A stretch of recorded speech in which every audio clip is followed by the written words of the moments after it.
I'm guessing you all have heard about the frenzy around the new Flash movie at this point. It's true, it'll be completely resetting the DC Extended Universe, leaving us with one big question. How long was this in the making? My guess would be not long. Originally, The Flash was just supposed to expand on the previous DC universe and sort of be a story that tied in with the rest of the Justice League. I mean, the project was announced all the way back in 2014, a time when none of us had any clue about the chaos that was about to follow. We even had Henry Cavill as Superman in those days. Gosh, that really does disappoint. No matter how good this movie will be, it can't compensate for the fact that we lost Cavill because of it. Like, hold on for a second. You decided to get rid of an actor who was probably the most loved by the DC fans and decided to keep an actor who is arguably the most hated. Great work, James Gunn. Anyway, it was Gunn who decided that the Flash movie would be used to reset the entire universe because it was the only film that could. The new CEO now plans to film his version of the DCU, which frankly might not be the version many fans want. Gunn is known for his comedic style, which I guess is perfect for Marvel films, but I don't think it'll work with the DC crowd. Take Justice League's example. Whedon tried the Marvel way, and it failed miserably. In the end, DC fans want that dark, gloomy, severe tone, but all hate aside, the trailer for the Flash film did seem to be on track. I just hope it lives up to the hype surrounding its storyline. So what is the storyline? Okay, I've only been negative about the Flash, but honestly, it seems like a pretty epic film. The new DC boss has seen it and agrees, but then again, he probably only likes it because it will allow him to make his version. So as I said before, this movie has been in development for almost 10 years now.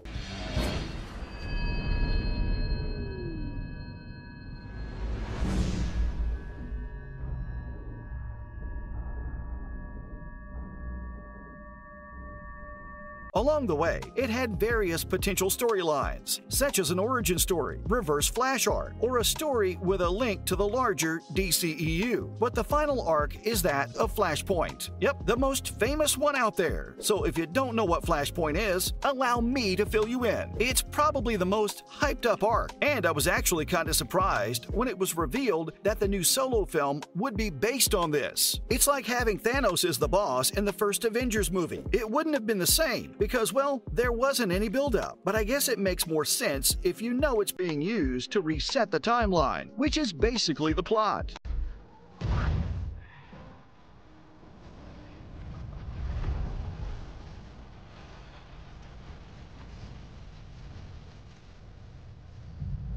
So in Flashpoint, Barry Allen travels back in time using his Speed Force to avoid his mother's murderer. But time is a tricky thing.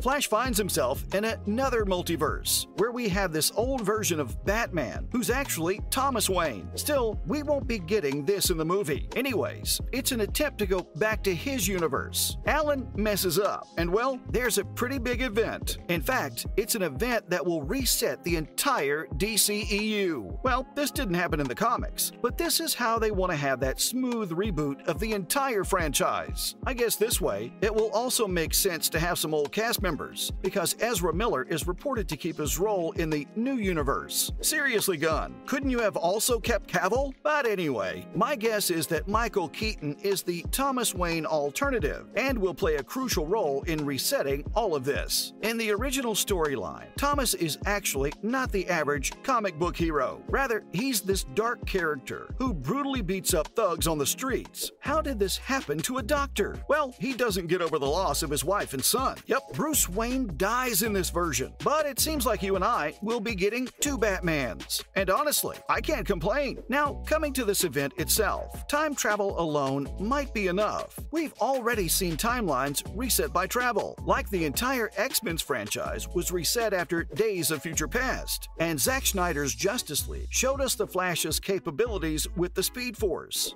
Your kid was one of them, Dad. One of the best of the best. So yeah, this movie will definitely be worth the watch. I mean, it would still hurt to watch the whole DC universe get ripped apart. But like, come on, you have to admit that this sounds amazing. Not worth trading Henry Cavill, but oh well, it is what it is. We can only now hope that the next movies are exactly what we want. So what's next after The Flash? Technically speaking, The Flash isn't the end for the DCEU. There are still other DCEU projects that will be released after this, and we won't be getting our first DCU project until 2025. So yeah, I don't think it's correct to say, oh, this is it, the dying moment. The DCEU will still linger on, limping, like it's done for the past few years. Honestly, it shouldn't even come as a shock. The universe was struggling badly. No good movies were being made. Cavill wasn't getting his sequel. Schneider was no longer keen on continuing his Schneiderverse. So is it really a bad thing that they're ending the DCEU? I guess the only terrible move was hiring Cavill, giving fans hope, and then poof! Now that was a stupid move, and a pretty harsh one at that. Anyways, The Flash is set to be released in the theaters summer of 2023, which will be followed by the release of Blue Beetle and Aquaman 2. Blue Beetle apparently will have no connection to any of this, so I guess no point in watching that. Aquaman and the Lost Kingdom will apparently connect to The Flash. How? Still trying to figure that one out. It's not even confirmed whether Jason Momoa will continue as Aquaman or not.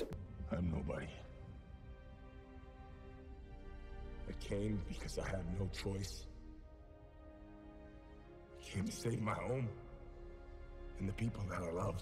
Gunn has been pretty tight-lipped about it, and we can only speculate and wait for the films to release. The only bit of information that we have is the name of the first chapter of the DCU, Gods and Monsters. Okay, I'm not entirely a fan of the whole new franchise, but you have to admit, this name sounds epic, like full-out dramatic, serious, action-packed, the type of DC universe fans have wanted. It starts with the new Superman movie and includes a Swamp Thing show, a Batman and Robin film, and Amanda Waller's own series. Gunn also promised us that there's not going to be a mess this time. All these projects will be connected and just have this flow that was missing in the DCEU till now. Okay, I'm actually pretty hyped up for this now. Plus, Gods and Monsters is actually a pretty integral part of DC. It's been the theme for many of the characters, such as Superman and Doomsday. So imagine it as the main dynamic in the DC comics. I guess it can be said that it was the theme for Batman vs. Superman. Just goes to show that this new chapter isn't exactly new, but certainly something we haven't seen at this scale. But sadly, you and I will be waiting until 2025 for our first glimpse. Until then, we have to make do with the past, and probably avoid some movies here and there. That's all from me now on how The Flash will reset the DC universe. See you in the next one.